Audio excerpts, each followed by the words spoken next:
안녕하세요, 깨성자 여러분, 켈라입니다. 우리는 지금 예수님의 사역을 계속 따라가고 있는데요. 공간적으로는 갈릴리와 유대를 왔다 갔다 하고 있고요. 시간적으로는 유월절을 딱딱딱 놓고 유월절, 첫 번째 유월절, 두 번째 유월절 하면서 우리가 시간과 공간을 따라가면서 예수님이 언제 어디서 무슨 일을 하셨는지 지금 따라가고 있습니다.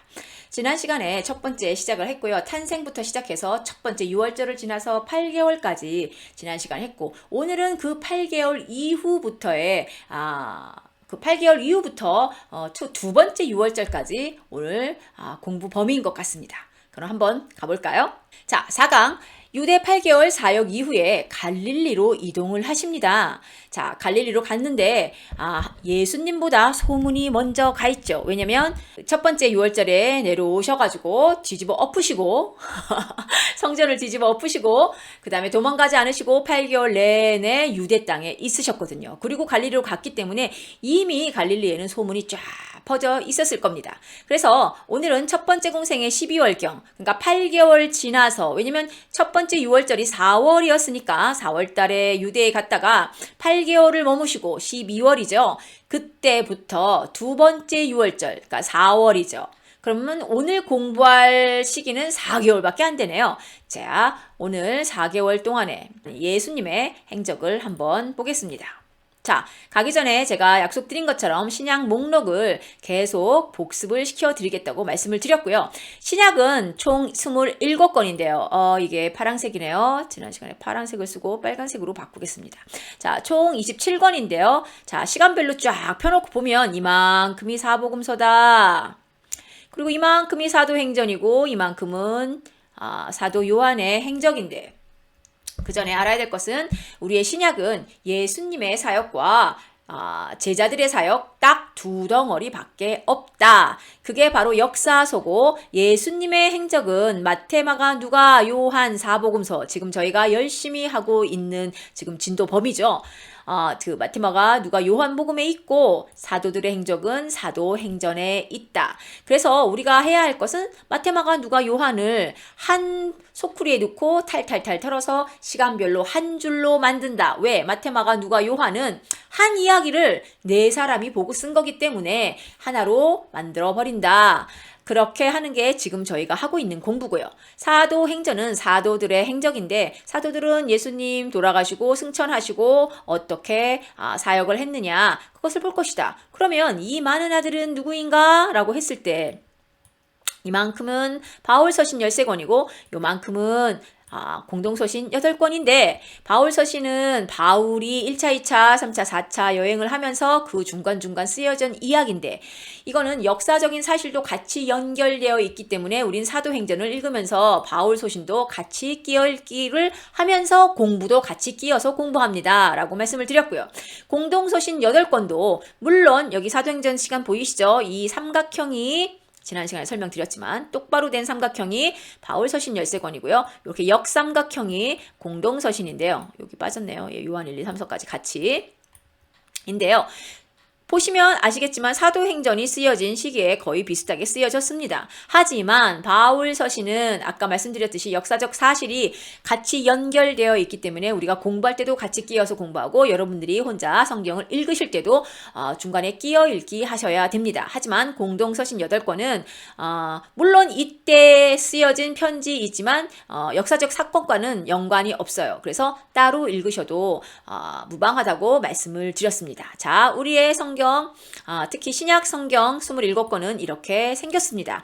이거 머릿속에 넣으시고요. 우리는 이제 예수님의 사역을 다 끝내러 가겠습니다. 자, 예수님의 사역은 또 도표가 이렇게 나왔죠. 다시 보여드릴까요? 여기가 어디 부분인지 지난 시간에 보여드렸는데, 이거 좀 컸으면 좋겠는데 좀 작아서. 자, 여기입니다. 사복음서 내용이죠. 이 복음서가 좀 아까 잠깐 봤던 그 도표인데요. 자, 예수님의 사생에 이만큼 크지만 도표에는 굉장히 짧게 나와 있어요.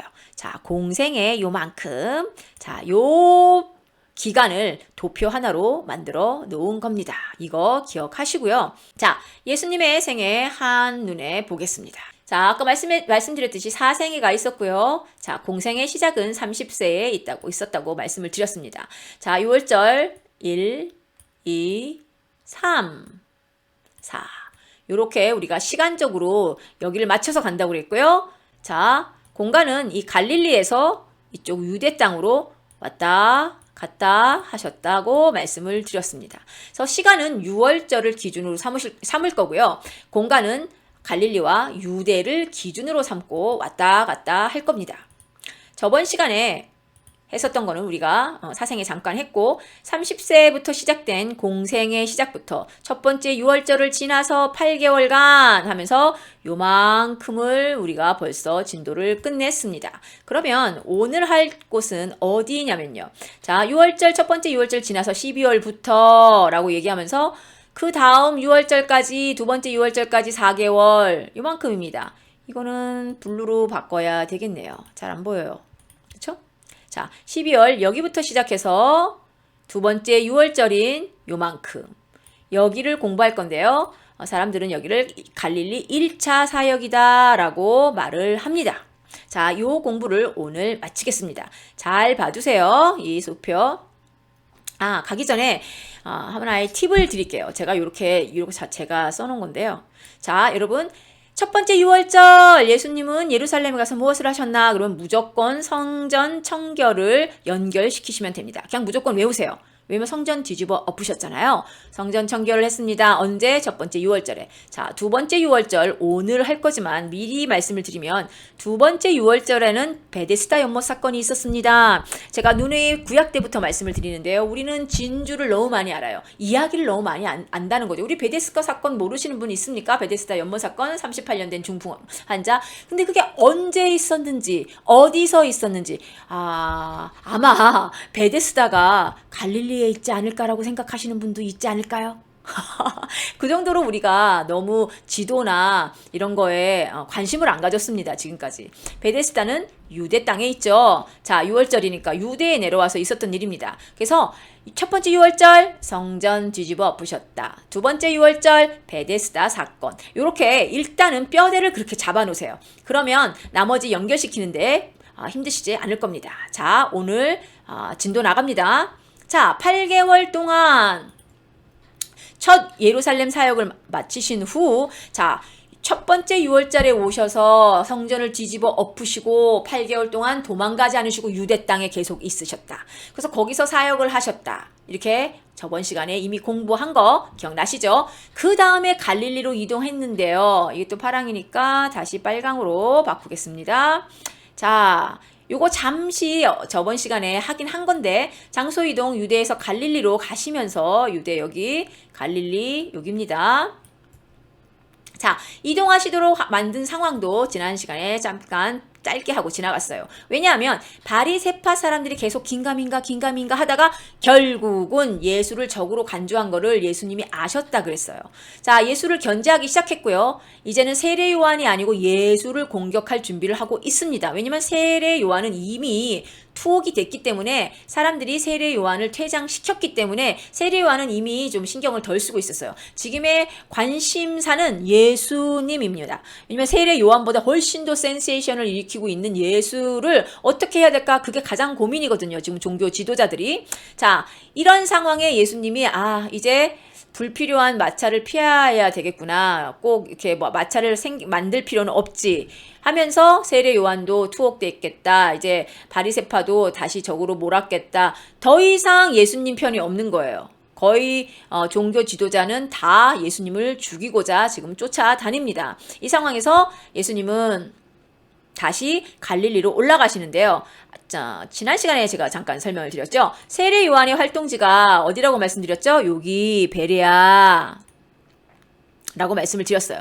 그런데 요단 동편 베레아는 헤롯 안티파스 영이다 라고 설명을 드렸잖아요. 자, 헤롯 안티파스는 헤롯 대왕의 세 아들 중에 하나인데 이 세 아들은 분봉왕이라고 불립니다. 신약 2강에 가면 제가 인물 설명을 해놓은 게 있습니다. 자, 제가 오늘은 다른 지도를 가져온 이유가 있어요. 자, 헤롯 안티파스는 요 초록색 말씀드렸듯이 갈릴리와 이 베레아 땅을 다스렸던 분봉왕입니다. 그랬기 때문에 세례 요한을 잡아 넣을 수 있는 권한을 가진 왕이었어요. 자, 또다시 설명드립니다. 헤롯 안티파스는 자기 형의 빌립의 와이프였던 헤로디아를 뺏어서 결혼을 했기 때문에 세례 요한이 굉장히 질책을 합니다.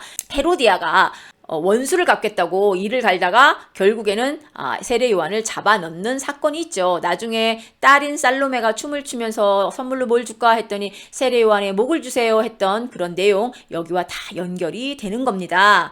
자, 요 유대 땅은 이렇게 뭐 살구색으로 되어 있는데 그때 말씀을 드렸죠. 아켈라오라고 헤롯 아켈라오가 다스리고 있었던 땅인데 예수님이 애굽에 있다가 베들레헴으로 안 오고 다 바로 나사렛으로 간 이유가 여기를 피해서 갔다. 너무 폭정을 했던 분봉왕이었기 때문이다라고 설명을 드렸어요.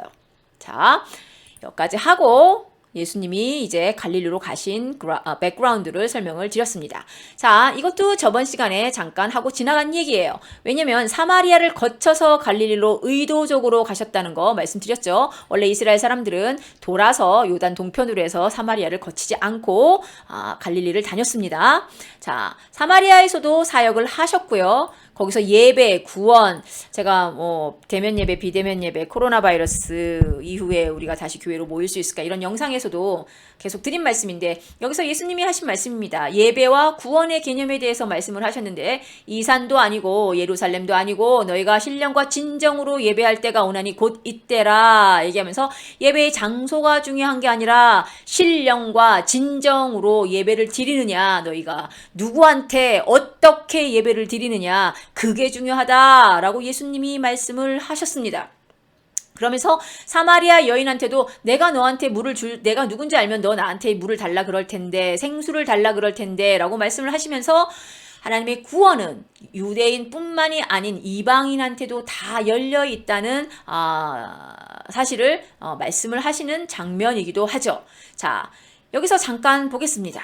헷갈리는 성경이 있어요. 우리 성경은 그냥 대충 읽으면 헷갈리는 내용이 굉장히 많습니다. 이거 말고도 조금 있다가 또 하나가 나와요. 자, 하나는 뭐냐면 지금까지 우리가 지난 시간에 1시간이 넘게 열심히 공부한 이 유대 8개월간의 행적이 공관복음에는 없다고요?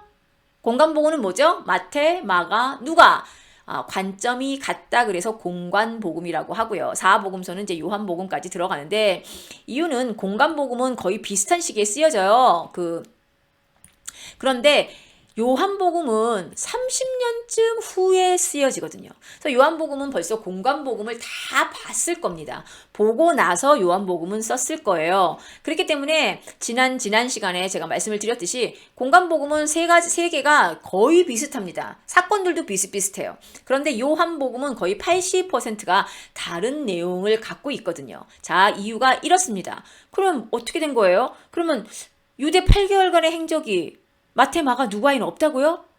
그러면 요한복음에만 있단 소리입니까? 네, 요한복음에만 있습니다. 그렇기 때문에 우리가 사복음서를 펴놓고 한꺼번에 같이 읽어야지 마태복음 쭉 읽고 마가복음 쭉 읽고 누가복음 쭉 읽고 또 요한복음 쭉 읽으면 이거는 도대체 시간이 왔다 갔다 나온 거 또 나오고 나온 거 또 나오고 이거는 헷갈려가지고 이게 맥을 잡을 수가 없어요. 그래서 제가 지금 하고 있는 게 마태, 마가, 누가, 요한 사복음서를 통틀어서 한 줄로 연결하고 있는 작업입니다. 자, 볼게요. 뒷장이 나오나요? 그림이 여기 나오는지 모르겠네. 자, 세례받고 금식하는 것까지는 사복음서, 공관복음서도 다 나와요. 그러니까 사복음서에 다 나온다고 생각하시면 돼요. 그런데 이 5명 제자 픽업하고요. 자, 가나 혼인잔치, 가버나움 방문하신 거, 그 다음에 니고데모 만난 거, 8개월 동안, 그러니까 성전 뒤집으신 것도 안 나옵니다. 여기가 성전 청결 첫 번째 6월절 성전 뒤집은 거, 두 번째 6월절 베데스다 외우라고 첫 번째 장에서 말씀을 드렸죠. 자, 공관복음에 어떤 내용이 없는지 지금 확인시켜 드리는 겁니다. 5명의 제자 픽업 없고요. 가나 혼인잔치 없고요. 가버나움 없고요. 성전 뒤집어 엎으신 거 없고요. 니고데모 만난 거 없고요. 8개월 동안 유대에서 사역하신 이적하고 말씀 전하신 거 없고요. 아무것도 없습니다. 여기까지. 자, 마태, 마가, 누가를 보면요. 예수님이 세례를 받으시고 금식하시고 시험 받으신 다음에 갑자기 그 다음 장면이 갈릴리예요. 제가 시간이 없어서 지금 찾아보지 않는데 제가 인펄슨으로 사람들을 직접 만났을 때는 다 성경도 찾아보고 했는데 지금은 그냥 갑니다. 다시 설명을 드릴게요.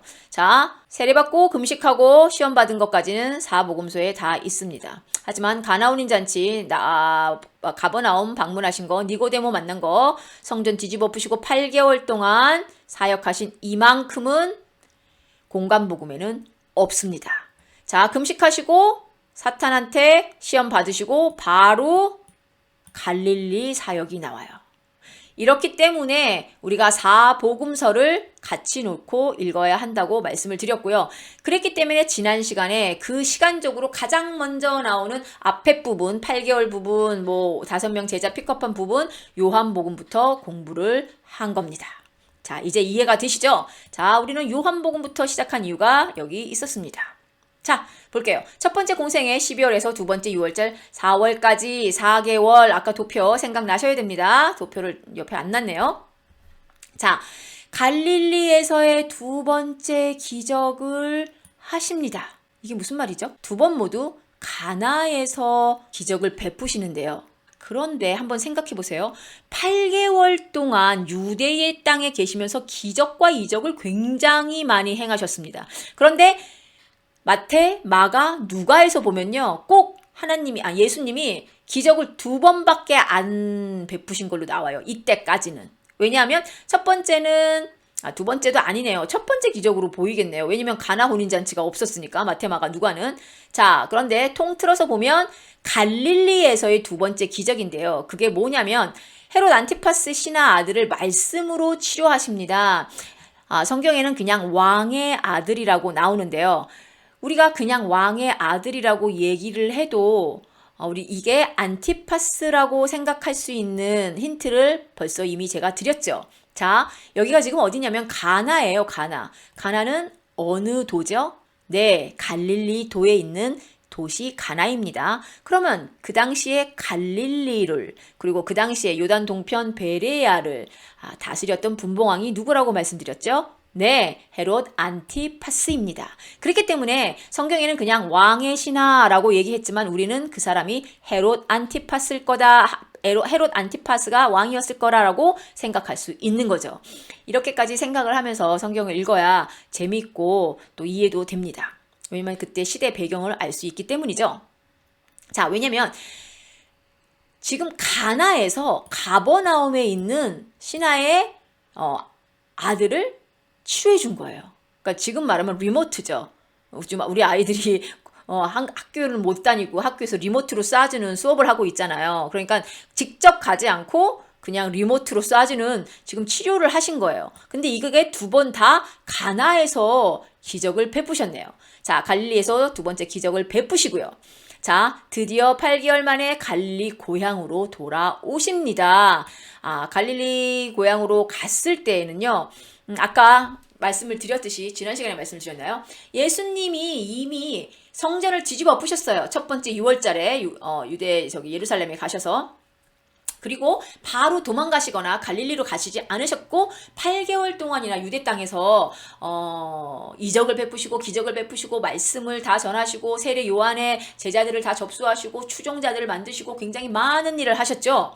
자, 그 소문이 이미 가 있었다. 왜? 6월절 행사를 끝내고 난 다음에 예수님은 8개월간 유대 땅에 계셨지만 1년에 3번 얼굴을 보여라 했으니까 왔다가 갈릴리 있었던 사람들도 왔겠죠. 다시 돌아갔을 거 아니에요. 고향으로 6월절 다 끝나고 나서. 자, 그러면 그 사람들이 가서 얘기한 거죠. 야, 6월달에 갔는데 어떤 청년이 막 뒤집어 엎고 막 그런데 기적도 행하고 막 안나스가 막 얼굴이 파래져가지고 그런 얘기를 마구마구 했을 겁니다. 그래서 이미 소문이 거기 도착해 있었다는 거죠.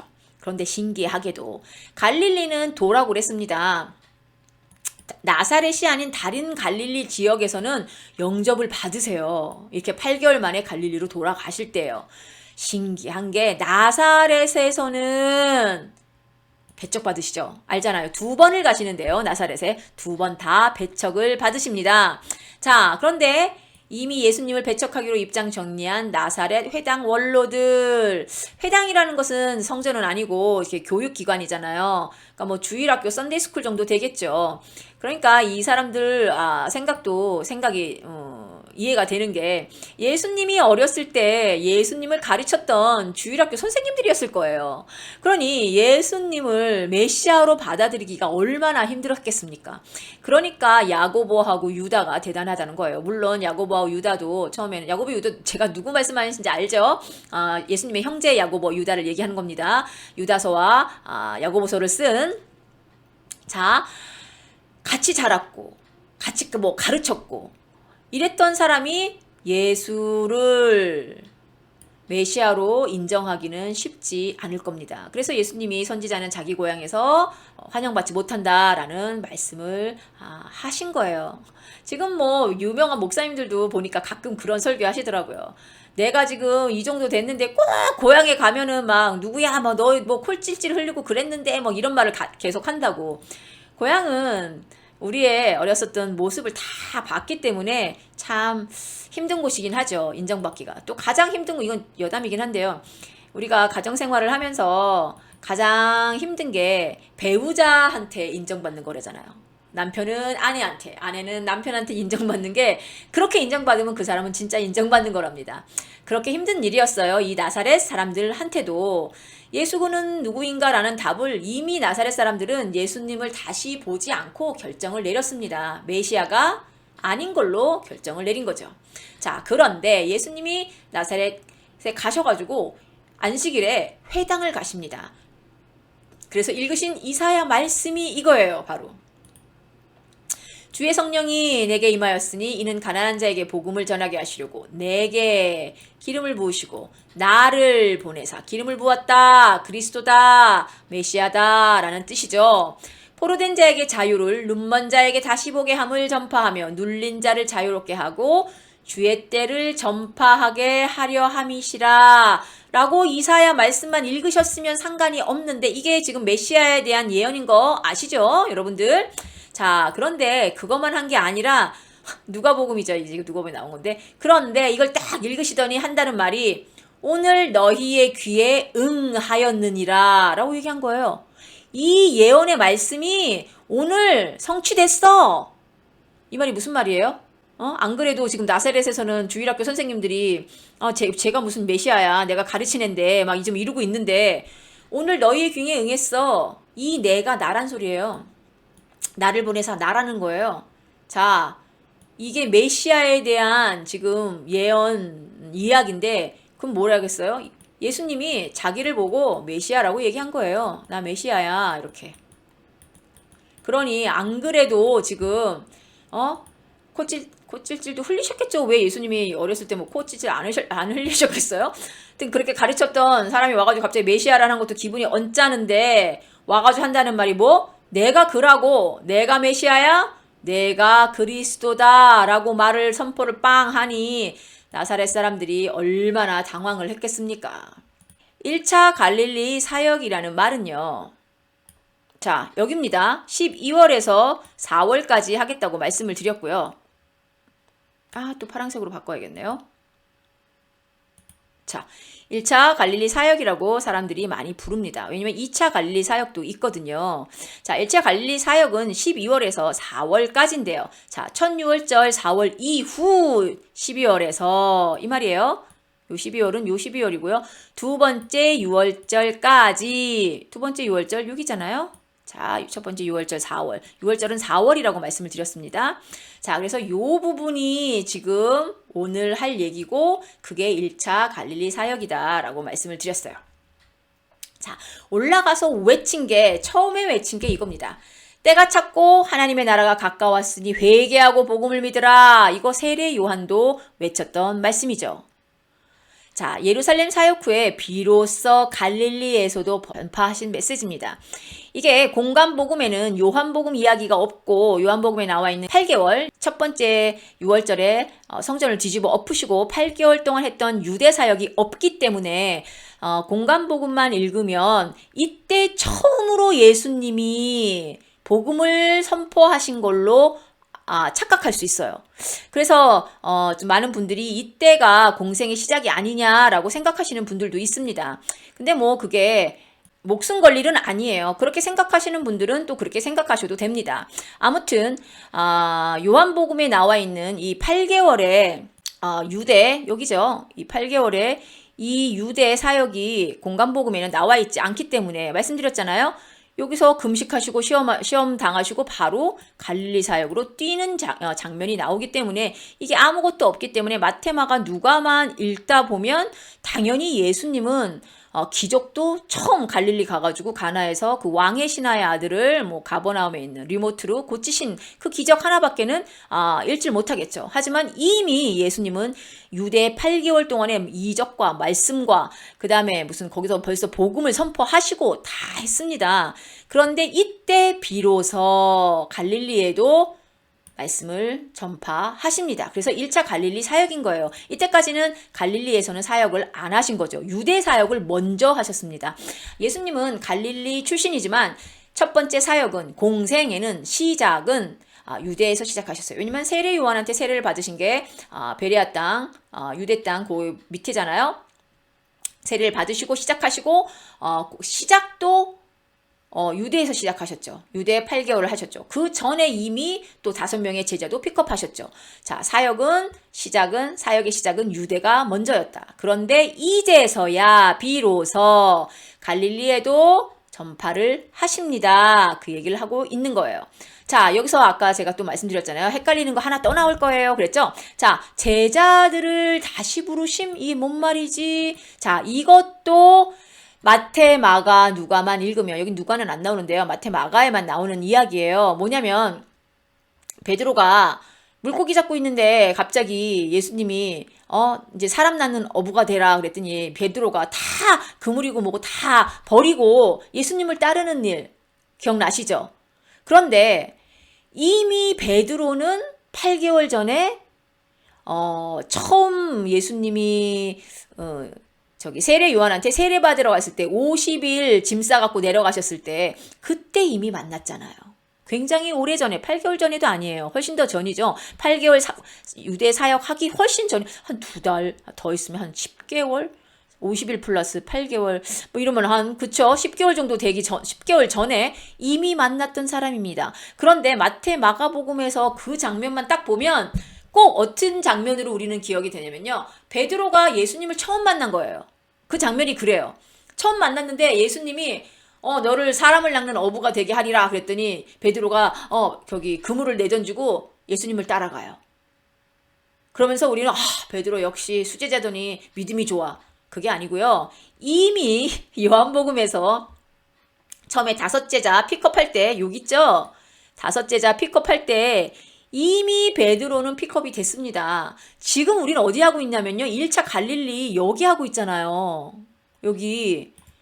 그럼 이만큼이 얼마나 차이가 나는 거예요, 지금. 벌써 1년도 더 넘네요. 여기 4월에서 6월절 두 번째면은 지금 1년도 넘고, 도대체 여기는 50일이라고 그랬으니까 거의 뭐 1년 2개월 뭐 이전에 훨씬 더 만났네요. 훨씬 전에 만났어요. 그쵸? 이때 이미 베드로는 예수님의 제자였습니다. 그런데 갑자기 또 제자를 불러. 그럼 이건 뭐가 어떻게 된 건데요? 자, 생각해 보겠습니다. 마태, 마가에서 나오는 첫 번째 제자인 것처럼 보이는 사람들은 지금 베드로, 안드레, 요한, 야고보인 거예요. 너무 이상하게. 근데 우리 요한복음 1장 40절에서 5명의 여기 첫 번째 제자 픽업했잖아요. 누구였죠? 그때 요한, 안드레, 베드로, 빌립, 나다나엘, 바돌로메라고도 불리는 나다나엘, 요 5명이었잖아요. 그럼 이게 뭐 어떻게 된 일이냐고요. 자, 아까 잠깐 말씀드렸습니다. 요한하고 안드레가 예수님을 미행해서 쫓아다닐 때에도 이 사람들은 고향이 다 갈릴리다. 그렇기 때문에 세례 요한의 말씀을 듣기 위해서 갈릴리에서 일하고 다 해놓고 다시 유대 땅, 베레아 땅으로 와서 세례 요한의 말씀을 듣고 세례 요한 제자가 됐고 거기서 또 따라다니다가 또 가족을 먹여 살려야 되니까 다시 갈릴리로 올라가서 고기 잡고 또 있다가 또 세례 요한한테 내려와서 또 말씀을 듣고 이랬던 사람들이라고 했어요. 그러니까 파트타임 제자들이었죠. 예수님을 처음에 만났을 때 요한복음 1장 40절에서 이 5명을 픽업했을 때도 똑같은 상황이었다는 겁니다. 예수님의 제자는 됐는데 세례 요한을 쫓아다녔을 때처럼 파트타임으로 갈릴리 갔다가 유대 왔다가 이렇게 됐다는 거예요. 자, 그랬기 때문에 여기 나오네요. 베드로 장모의 열병도 고치시고 이런 장면이 나오는데요. 베드로가 집에 왔다 갔다 했다는 말입니다. 자, 그럼 헷갈리지 않게 다시 정리를 해드릴게요. 그러면 마태 마가복음에서 나온 베드로한테 사람을 낚는 어부가 되게 하리라 이 말은 너 이제 파타임 하지 말고 풀타임 사역자 해 이 소리인 겁니다. 콜링을 하신 거죠. 그래서 요 4명의 제자는 풀타임 사역자입니다. 이렇게 4명이 조금 있다가 마태 또 픽업을 해서 5명이 만들어지는데요. 요한복음 1장 40절에 만났던 요 5명의 첫 번째 제자들은 파트타임 제자들이었고요. 그리고 요때 만나가지고 베드로가 그물을 다 집어던지고 예수님을 따랐던 거는 생전 보지도 못한 예수님을 만났는데 믿음이 확 생겨가지고 예수님을 따라간 게 아니고 이미 1년 전에 만났던 예수님이고요. 이미 예수님의 파트타임 제자였었습니다. 근데 풀타임 사역자 되라라는 콜링을 다시 받은 일로 이해를 하시면 됩니다. 이런 거 있어도 그냥 아무한테도 못 물어보고 지나가셨죠. 믿음 없다고 욕먹을까봐. 그쵸? 이제 알고 계시면 다른 사람한테 알려주세요. 제가 여기서는 말씀을 안 드린 것 같은데 제가 진짜 이제 성도님들 만나고 소그룹을 만나고 강의했을 때는 항상 진짜 강조를 한 게 있습니다. 내가 이렇게 강의를 하고 이렇게 얘기를 하는 거는 여러분들이 배워서 꼭 제발 나가서 똑같이 다른 사람한테 얘기해줘라. 전해줘라. 그게 내 목적이다. 내가 하는 거는 이렇게 뭔가를 강의하고 얘기해주고 내가 아는 것을 쉐어하고 나눠주는 거는 여러분들도 나가서 똑같이 다른 사람한테 전해줘라. 그게 나의 목적이다 라고 계속 말씀을 한 적이 있는데요. 여러분도 마찬가지입니다. 여기서 듣고 배운 게 있으면 제발 뭐 전도를 못하겠으면 아이들이라도 붙잡아 놓고 가르쳐 주시고 안 되면 남편이라도 아내분이라도 붙잡아 놓고 그냥 너 이런 거 알았어? 당신 이런 거 알았어? 이거? 하면서 그냥 한마디씩 얘기해 주세요. 그래야 여러분도 잊어버리지 않습니다. 듣기만 해서는요 잊어버려요. 근데 그거를 누구한테 전해주잖아요? 그러면 안 잊어버리더라고요. 그게 진짜 공부예요. 자, 그 다음에 가버나움에서 여기 가버나움 전도 나오죠? 자, 이제 지금 1차 갈릴리 지역이니까요. 자, 갈릴리 도에 가버나움도 있고 가나도 있고 나사렛도 있다. 자, 제일 처음에 설명을 드렸습니다. 지금 가버나움. 자, 전에 말씀드렸죠? 나사렛에서 가버나움으로 옮기려고 여기 가버나움 방문을 잠깐 하셨다. 왜? 가버나움으로 사역지를 그쪽으로 옮기려고 생각하셨기 때문에 그랬기 때문에 지금 가버나움에서 지금 사역을 하시는 겁니다. 나사렛 시골에서 가버나움은 굉장히 큰 도시라고 말씀을 드렸죠. 갈릴리에서 가장 큰 도시입니다. 자, 그래서 가버나움 전도를 하는 거예요. 이렇게 순회 전도를 하시죠. 자, 가버나움에서 안식일에 하필이면 안식일에 이거 나와요. 귀신 쫓으시고요. 많은 사람을 고치시고요. 베드로 장모의 열병도 고치십니다. 자, 베드로가 갈릴리 출신이죠. 그러니까 장모님도 거기 계셨던 거예요. 자, 이 이야기를 들어보면 자, 풀타임 사역자로 불렀다 했습니다. 이제 우리는 그냥 읽으면서 너무 쉽게 받아들여요, 이거를. 그래, 베드로는 뭐 이제 나중에 수장도 될, 예루살렘 수장도 될 거고, 예수님의 수제자인데 뭐 풀타임 당연히 해야지. 남일이라고 이렇게 쉽게 얘기하시면 안 됩니다. 베드로가 일을 해서 집안 사람들 먹여 살려야 되잖아요. 이렇게 보니까 장모도 같이 사는 걸 보니까 처가 댁도 먹여 살려야 되는 형편이었던 것 같아요. 그러면 베드로가 일을 하지 않으면 누가 일을 해야 될까요? 와이프나 아니면 장모님이 일을 해야 되는 상황인 거예요.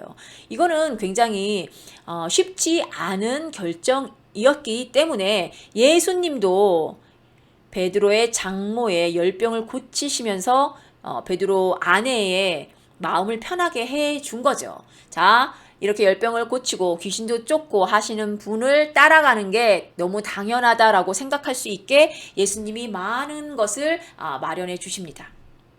자, 우리가 지금 어떤 뭐 부부가 있어요. 근데 어떤 하나님의 일을 하려고 해요. 근데 그런 일을 하려고 뭔가를 하는데 부부 사이에서 문제가 생겨. 싸움이 생겨요. 그러면 한 번 더 기도를 해보시는 게 저는 좋다고 생각합니다. 저는 뭐 많은 것을 저는 뭐 주일학교 선생님을 하든 한글학교 선생님을 하든 아니면 찬양팀 멤버를 하건 모든 걸 할 때 하나님한테 콜링을 받고 기도를 해서 응답을 받았다고 생각을 하지만 마지막 파이널 앤서는 저희 남편한테 물어보거든요. 부부는 하나님이 하나로 묶어주셨기 때문에 그 남편이 아니면 아내가 나보다 신앙이 좋지 않다고 생각해가지고 하나가 되지 않는 건 아닙니다. 아내 여러분 잘 들으세요. 자, 남편분들은 그 집에 제사장으로 세워주셨잖아요. 그 남편분의 신앙이 우리의 신앙보다는 좀 낫다고 생각해서 좀 불만이 있으신 분들 많으신 것 같아요. 그럼에도 불구하고 그 남편분들은 하나님이 제사장으로 그 가정의 제사장으로 세우신 사람들입니다. 그렇기 때문에 모든 결정권은 원래는 남편한테 있어야 되는 게 맞아요. 보세요. 베드로의 장모의 열병을 이때 고치지 않았으면 아마 베드로와 베드로 와이프가 얼마나 싸움을 했을까 한번 생각해 보실래요? 우리가 성경을 읽으면서 너무 우리는 성경에 나오는 인물들을 과대평가합니다. 우리와 똑같은 성정을 가진 사람인데도 불구하고 이 사람들은 성경에 나오는 사람들이니까 우리랑은 달라. 뭐 다 때려치고 예수님 따라갈 수 있지. 근데 나는 달라. 나는 돈 벌어야지 가족들 먹여 살려야 되는데 난 못해. 이 말이 안 되는 거잖아요. 똑같은 상황이거든요. 하나님이 계획한 일이시라면 하나님이 환경과 상황을 만들어 주십니다. 평화롭게. 그걸 믿으시고요. 그게 아니라면 계속 기도를 하고 또 그렇지 않은 또 배우자를 위해서 같이 기도하고 하나님의 때를 기다리는 것도 나쁘지 않다고 생각을 합니다. 자, 그 후에 갈릴리 전도 사역을 계속하죠. 갈릴리에서 치유 전도. 이거 그냥 8개월 동안 벌써 유대에서 했던 일이에요. 근데 이제 갈릴리에 가셔서 하시는 일들입니다. 여기서 좀 예민하신 분들은 알아차렸을지도 모르는데요. 여기 볼게요. 자, 마테마가, 여기도 마가 누가, 여기도 누가 마가, 마테. 이상하다. 갈릴리 사역은 공간복음을 왔다 갔다 하네. 요한복음은 하나도 없네. 혹시 눈치채신 분 있으십니까? 네, 공간복음은요 갈릴리 사역 위주로 쓰여져 있습니다. 그리고 요한복음은요 유대 중심으로 쓰여져 있어요. 그렇기 때문에 유대 8개월 동안에 있었던 일도 요한복음에만 있었던 겁니다.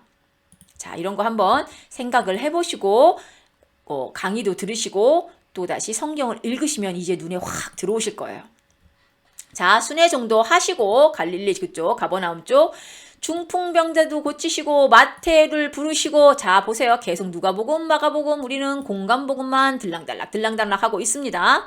이때 마태를 부르시는 거예요. 그래서 5명의 풀타임 사역자가 결정이 됩니다. 처음에 5명의 첫 번째 제자 그 결정은 파트타임이라고 생각하시면 되고요. 마태까지 부르셨을 이때가 풀타임 사역자를 부르신 거예요. 자, 이때 누가복음입니다. 또 공간복음이죠. 유대와 예루살렘에서 온 바리새인과 율법 교사들이 앉았는데 보세요. 지금 어딘데? 갈릴리인데 어디서 왔다고요? 유대하고 예루살렘에서 온 바리새인과 율법 교사들이 왜 왔겠어요? 스파이죠. 자, 이 예수를 어떻게 잡아서 뭔가를 죽이든지 옥에 가두든지 해야 되는데 증거 잡아와 파견 나온 겁니다. 이때부터 시작해서 예수님이 돌아가시는 그 순간까지 유대하고 예루살렘에서 바리새인과 율법 교사들을 어디든지 파견을 해요. 예수님이 가는 곳마다 따라다닙니다. 성경 구절을 그때그때마다 찾아 드리겠습니다. 자, 그런데 이런 걸 알고 계신 예수님이 꼭 이렇게 말씀을 하셔야 되나요? 내 죄 사함을 받았느니라. 여러분 성경을 읽어보신 분들은 예수님이 그냥 병을 고쳐주시지 않아요. 내 믿음이 너를 낫게 했다. 아니면 내 죄가 사해졌느니라. 뭐 이렇게 말씀을 많이 하시거든요. 이때 시대에는 병이라는 자체가 죄를 지었기 때문에 병이 나았다고 생각하는 시대입니다. 그렇기 때문에 병이 나으려면요, 그 죄에 대해서 용서함을 받아야지 그 병이 나을 수 있는 거예요. 그러니까 병이 안 낫는다 그러면 죄의 용서를 못 받은 사람들로 취급을 했습니다. 그런데 죄 사함의 권세는 오직 하나님한테만 있었거든요. 그때 당시에. 그런데 예수님이 딱 나타나더니 갑자기 네 죄 사함을 받았느니라. 그 말은 무슨 말이에요? 죄 사함의 권세가 나한테 있어. 그 말은 또 무슨 말이에요? 내가 하나님이야. 자, 제가 지난 시간에 예수님이 하필이면 공생에 처음에 공적으로 나타난 공간이 성전이었고 성전을 뒤집어 엎으면서 그 6월절에 온 세상에서 다 온 그 사람들한테 다 그 모습을 보이면서 사람들한테 여론을 만들어내셨는데 그 여론의 질문은 저 예수라는 사람 누구지? 였습니다. 퀘션을 질문을 만들어내시고 스스로 만들어내시고 그 질문에 대해서 지금 계속 답을 하고 있으십니다. 내가 하나님이라는 것을. 그거를 포인트로 잡고 뼈대로 잡고 사복음서를 읽어나가시면 조금 더 쉽게 읽으실 수 있을 겁니다. 자, 말씀드렸듯이 5명의 풀타임 제자예요. 완성이 됩니다. 이때 바로 베드로, 안드레, 요한, 야고보, 마태입니다. 자, 잘 아시다시피 마태 직업 세리인 거 아시죠? 세리이면서도 레위 사람입니다. 레위 사람은 원래는 이런 거 하면 안 되죠. 자, 근데 얼마나 이 상황이 세상이 지금 혼탁하고 이랬으면 레위인데 먹고 살 일이 없어서 세리라는 직업을 가졌습니다. 그것도 가장 욕을 먹는 직업이죠. 자, 왜 그랬냐면요. 로마 시대에 5년에 한 번씩 세리를 경매를 했습니다. 경매. 로마도 자기네들도 돈을 먹으려고. 그러니 거기에 뇌물을 줬겠죠. 세리가 되기 위해서는 뇌물을 줬어야 합니다. 그러면 그 뇌물에 쓴 돈을 어디서 빼내느냐? 동족한테 빼내는 거죠. 로마에서는 세금이 1불이야. 근데 동족한테는 3불을 받는 거예요. 그래서 2불은 자기가 착폭하는 거죠. 근데 그거를 로마가 봐줬다는 말입니다. 왜? 뇌물을 받았으니까. 지금 이런 상황이 계속 반복되고 있는 상황이에요. 이스라엘 백성들은 정말 살기가 힘들었을 겁니다. 거기다가 율법학자들이나 바리새파는 제가 언제 말했죠? 인구약 중간 400년의 말씀을 드렸던 것 같은데 무슨 미드라시, 탈무드 뭐 이런 거 장로의 유전 막 만들어내면서 막 613개인가 그 계명을 다 만들어서 그거 꼭 다 지켜야 되고 그래야 천국 가고 이렇게 가르쳤으니 좀 돈도 없는데 돈은 다 뺏기고 거기다가 또 율법을 지켜야 되는데 무슨 10계명뿐만이 아니라 10계명 플러스 613개 무슨 계명을 또 막 지키라 그거 안 지키면은 지옥 가는 것처럼 막 가르쳐 댔으니 이때 그래서 말씀을 드렸어요. 예수님이 말한 게 수고하고 무거운 짐진 자들아 다 내게로 오라. 그 말이 이 상황에서 나온 말입니다. 율법에 완전히 옥조여져 있는 이스라엘 백성들을 향해서 하신 말씀이에요. 자, 그 다음에 두 번째 6월절에 다시 예루살렘으로 올라가시는데요. 여기가 두 번째 6월절이죠. 우리가 오늘 요만큼만 하겠다고 그랬습니다. 이제 내려가는 것까지 하고 끝날 거예요. 요만큼을 했는데 아까 말씀드렸죠. 첫 번째 6월절은 무조건 성전 뒤집었다. 두 번째 6월절은 무조건 베데스다. 이렇게 외우라고 말씀을 드렸습니다. 요 사건까지 6월절에 예루살렘 가신 사건까지 하고 오늘은 진도가 끝인데요. 볼게요. 자, 이 4개월 동안 1차 갈릴리 사역을 하셨어요. 자, 그 다음에 다시 유대로 내려가십니다. 왜요? 6월절이 됐으니까.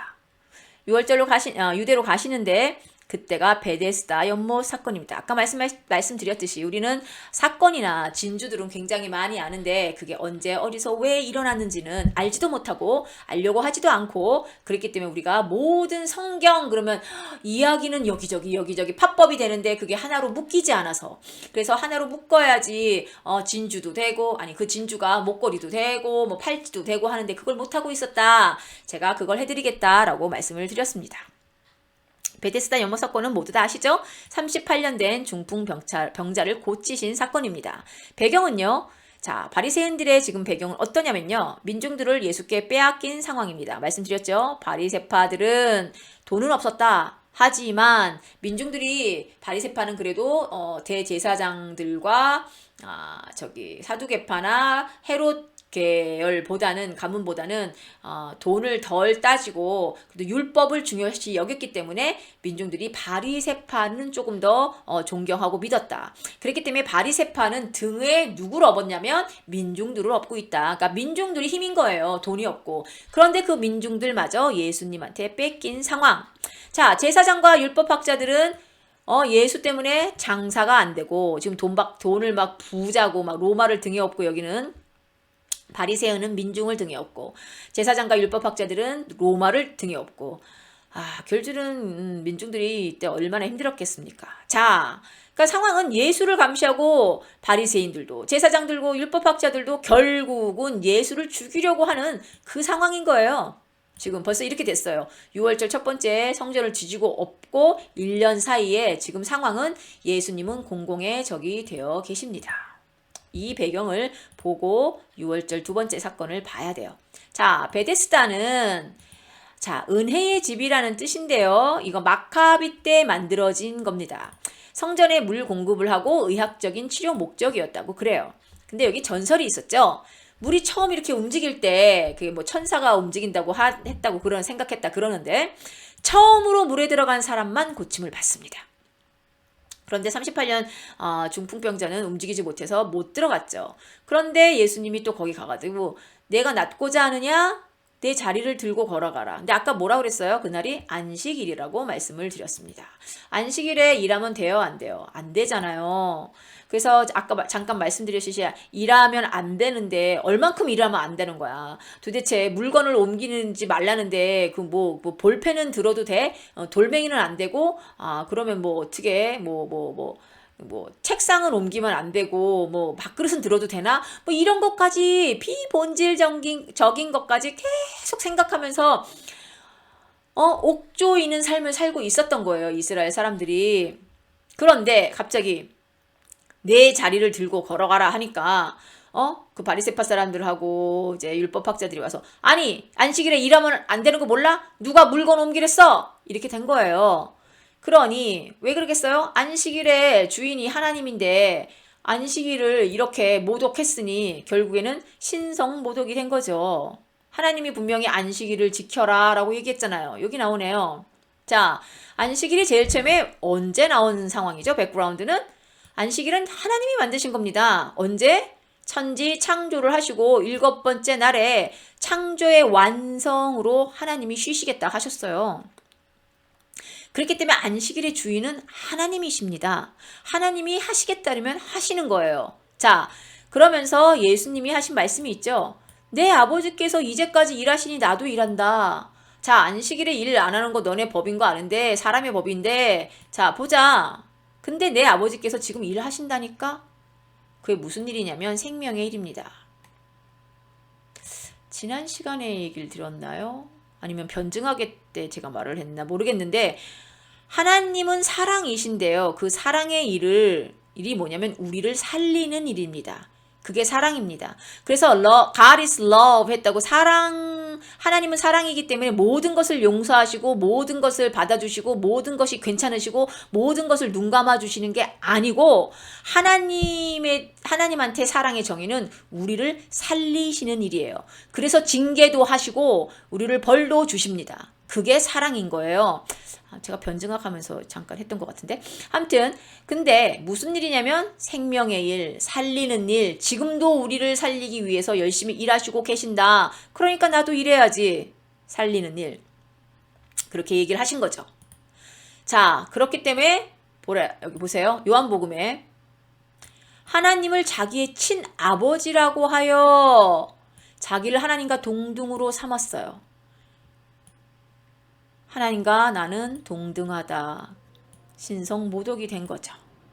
예수님이 계속 나는 하나님이다. 나와 하나님은 같다.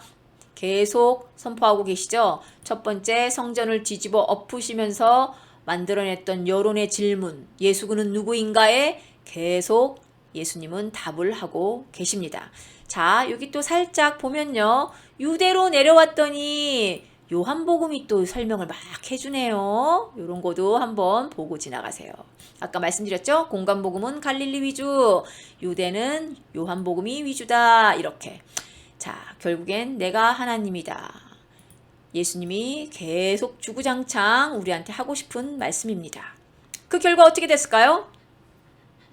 1차 갈릴리 사역을 마무리하시고 자 4개월 동안 1차 갈릴리 사역 하신 거 알죠? 2차 두 번째 6월절에 예루살렘에 오셨는데요. 그 예루살렘에 오신 예수님은 베데스다 연못 사건을 일으키시면서 또다시 유대 신학자들을 분노하게 됩니다. 왜요? 안식일의 주인이라고 말씀을 하셨잖아요. 전장에서. 자, 생각해 봅시다. 첫 번째 유월절에는 본인이 성전의 주인이라고 말씀하셨습니다. 성전을 뒤집어주면서. 그러더니 이젠 안식일의 주인도 자기라고 얘기를 하는 거예요. 자, 예수님, 그가 스스로 하나님이라고 계속 주장하고 계십니다. 자, 이 상황이 이미 모든 것을 다 알고 있는 우리한테는 쉬운 일입니다. 아니, 예수님이 하나님 아들 맞지, 이렇게. 그런데 이 시대에는 정말 힘들었을 거예요. 자, 봅시다. 말도 안 되는 주장을 하고 있는데 이 사람들이 보기에는, 근데 또 예수님이 또 이 포스가, 이 감히 범접할 수 없는 위엄과 이적과 가르침에 민중들이 막 그를 따르고 있으니까 이게 난공불락의 존재인 겁니다. 세례요한 아까 말씀드렸듯이 이미 안티파스에 의해서 옥에 갇혀 있습니다. 그렇기 때문에 일단락져졌는데 이제 예수가 문제인 거죠. 종교 지도자들한테는. 근데 아까 이사야서를 읽어주시면서 예수님이, 이사야서가 메시아에 대한 예언이잖아요. 그런데 아까 말씀드렸듯이 율법 학자나 바리새파들은 거의 니고데모 설명하면서 말씀드렸죠. 신학학자들인데, 신학 박사들인데 어떻게 구약을 그렇게 연구했는데도 예수님을 못 알아봤을까? 라는 안타까움이 저는 지금 있습니다. 개인적으로. 그렇기 때문에 우리가 지금 공부를 너무 많이 했고 어떤 굉장한 신학 박사고 아니면은 뭐 너무 오랫동안 목회하신 목사님이고 상관없습니다. 우리가 예수님을 못 알아볼 수도 있다는 그 사실 항상 경계하시고 항상 겸손하시고 교만에 빠지지 않도록 우리의 몸과 마음과 생각을 오직 성령님만 다스릴 수 있도록 항상 기도했으면 좋겠어요. 순간인 것 같아요. 이렇게 구약 전체, 신약 전체는 다 예수님을 말하고 있는 거잖아요. 참 안타까운 현실이지만 지금 우리도 그럴 수 있다는 사실을 잊지 마시기 바랍니다. 자, 지금 상황은 이런 상황입니다. 이럴 수도 모르고 저러지도 못하는 새로운 돌풍을 일으키는데 사람으로서는 할 수 없는 일을 하잖아요. 막 병을 고치고 막 기적을 베풀고. 그러니까 손대기가 힘들었던 거예요. 그래서 그들은 결론을 내는데요. 계속 고민을 했잖아요. 예수 누구지? 근데 그거에 대한 대답을 예수님은 계속 하셨습니다. 내가 구약에서 얘기하는 메시아야. 내가 구약에서 보낸다는 하나님이야. 계속 말을 했는데도 안 믿죠. 그리고 더 이상 이제 고민하지 않기로 결론을 내립니다. 어떻게? 죽여버리자. 그래서 예수님이 돌아가시는 겁니다. 누구한테? 유대 민족한테, 종교 지도자들한테. 지금 얘기하면 목사님들입니다. 신학자들이고. 예수님을 죽인 자들은 다른 사람들이 아니에요.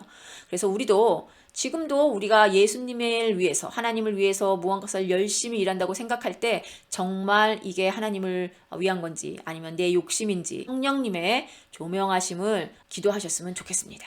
자, 마지막 정리하고 끝낼게요. 자, 예수님의 생애 한눈에 이 도표가 이제 계속 나올 건데요. 자, 오늘은 요기를 했습니다.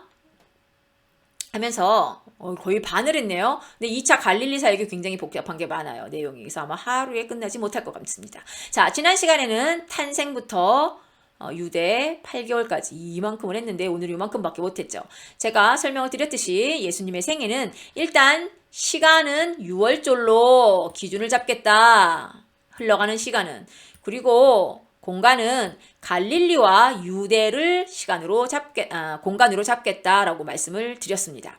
그리고 팁을 드리자면 6월절 첫 번째는 성전 청결, 성전을 뒤집으면서 성전의 주인은 나다, 내가 하나님이다 라고 선포를 하셨고, 두 번째 6월절에는 베데스다에서 안식일에 중풍병자를 고치면서 안식일의 주인도 나다, 그래서 나는 하나님이다. 결국에는 다 6월절보다 올라오셔가지고 한다는 말은 나는 성전의 주인이고 나는 안식일의 주인이고, 성전의 주인과 안식일의 주인은 고로 누구냐? 하나님이기 때문에 내가 하나님이다. 지금 그거를 계속 외치고 계시다. 그거는 잊어버리시면 안 됩니다. 오늘까지 예수님의 생애를 지금 중간까지 봤는데요. 자, 예수님은 다른 거 관점 없습니다. 예수님은 오셔서 사람들에게 예수 누구지? 라는 질문을 던지게 만드시고 성전을 뒤집어 엎으시면서. 그러면서 계속해서 사람들이 질문할 때마다, 계속해서 6월절에 예루살렘에 오실 때마다 내가 바로 성전의 주인이고 내가 바로 안식일의 주인이기 때문에 내가 바로 하나님이야 라는 것을 계속 주장하고 계십니다. 그것을 3년 내내 하시고 돌아가십니다. 자, 그 관점을 꽉 붙잡고 읽으면 예수님의 생애는 별로 어렵지 않아요. 그리고 6월절과 갈릴리 유대만 꽉 잡고 계시면 됩니다. 오늘도 들으시냐고 수고하셨고요. 한 번 더 들으시고 오늘 배운 진도 범위 옆에 제가 다 어디라고 써드렸잖아요. 공간복음은 갈릴리 쪽은 다 공간복음, 유대 쪽은 다 요한복음이 많았잖아요. 그거 한번 찾아가면서 한번 읽으시면 잊어버리지 않으실 것 같습니다. 수고하셨고요. 지금까지 깨어있는 성도님과 함께한 케일라였습니다. 감사합니다.